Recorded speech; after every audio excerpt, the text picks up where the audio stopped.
Kwenye maisha ogopa sana kuwa followers. Yaani unapomaanisha followers, yaani ni mtu ambaye unafuata tu, yaani hata uelewi unaenda wapi. Umeona? Yaani kiasi cha kwamba unaweza kaona watu wanakuambia kwamba wao tutoke. Watu wanaenda kuenjoy huko, wanaenda club, wanaenda kuruka, wana hela zao na wewe unafuata. Yaani ukifika kule wewe kila kitu wewe ni kusema tu mimi nawasikilizeni nyie tu. Kila unachokiongea mimi nawasikiliza. Unamsikiliza nani?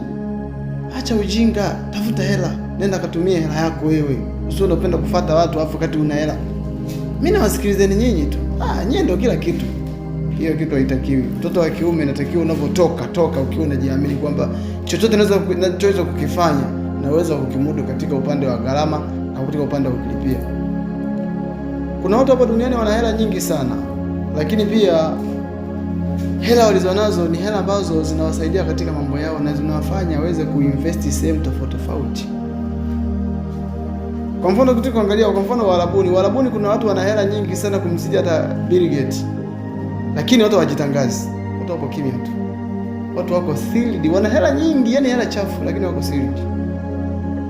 Lakini leo nakuta mtu amepata hela kidogo tu anaanza kutamba mbele ya watu, amenunua gari, amefanya hiki. Hiyo ni sumu katika jamii. Ukipata fedha, ukipata hela, hiyo hela itumie kwenye mipango yako, kutengenezea mikakati ambayo itakuhakikishia na kesho yako inaenda kubadilika.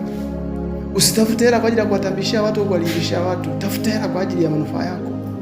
Tafuta hela, invest sehemu tofauti, ikutengenezee mifumo ambayo itawafanya hadi watoto wako pia wafanyaje, waweze kuenjoy na kuweza kushukuru matunda ambayo baba aliyatengeneza, ameacha hapa duniani, tuendelea kuenjoy.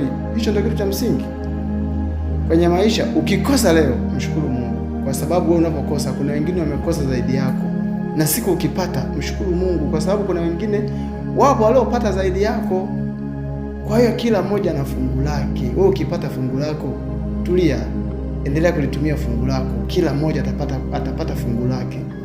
Uweze kupata fungu lako kwanza kuwatambishana wenzio kwamba kuwaonyesha kwamba wewe tayari umepata fungu nono. Hapana, maisha hayako hivyo. Ila funguo au key point